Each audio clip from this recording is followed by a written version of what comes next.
मैं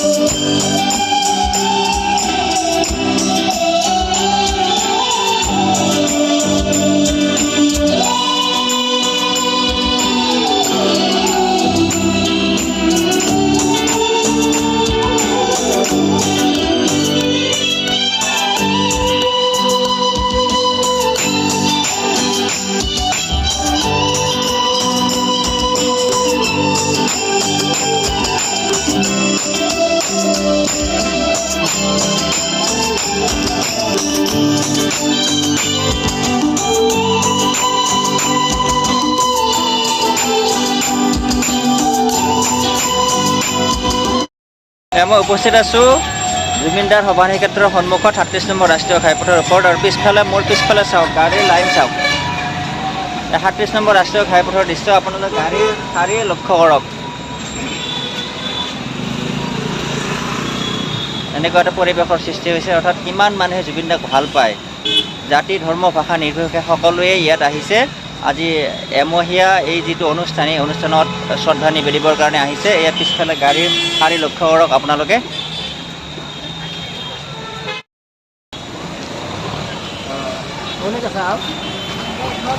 এই ৩৭ নম্বৰ ৰাষ্ট্ৰীয় ঘাইপথত এনেকুৱা ধৰণৰ ভিৰ পৰিলক্ষিত হৈছে অৰ্থাৎ আজি প্ৰাণৰ শিল্পী জুবিনদাৰ প্ৰয়াণৰ ৩০ দিন অৰ্থাৎ এমাহ সম্পূৰ্ণ হৈছে আৰু সমাধি ক্ষেত্ৰৰ সন্মুখতে ৩৭ নম্বৰ ৰাষ্ট্ৰীয় ঘাইপথৰ সন্মুখত এনেকুৱাকৈ গাড়ীৰ ভিৰ দেখিবলৈ পাইছে। অনুমান কৰক কিমান মানুহ ইয়ালৈ আজি আহিছে। আপোনালোকৰ পৰিৱেশটো দেখুৱাই দিছে। এইটো ৩৭ নম্বৰ ৰাষ্ট্ৰীয় ঘাইপথৰ দৃশ্য চাওক। হাজাৰ হাজাৰ গাড়ী ইয়ালৈ আহিছে, অসমৰ বিভিন্ন প্ৰান্তৰ পৰা আহিছে আৰু এইদৰেই ভিৰ পৰিলক্ষিত হৈছে প্ৰাণৰ শিল্পী জুবিন গাৰ্গৰ সমাধি।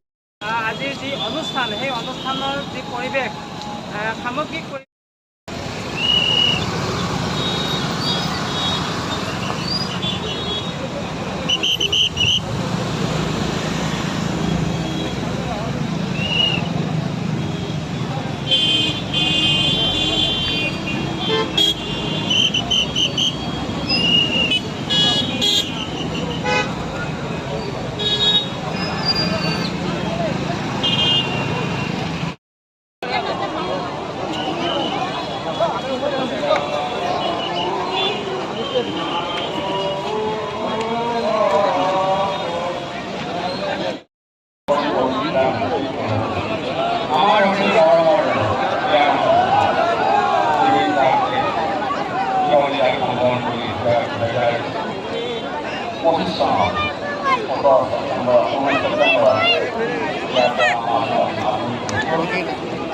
আমি উপকৃত হই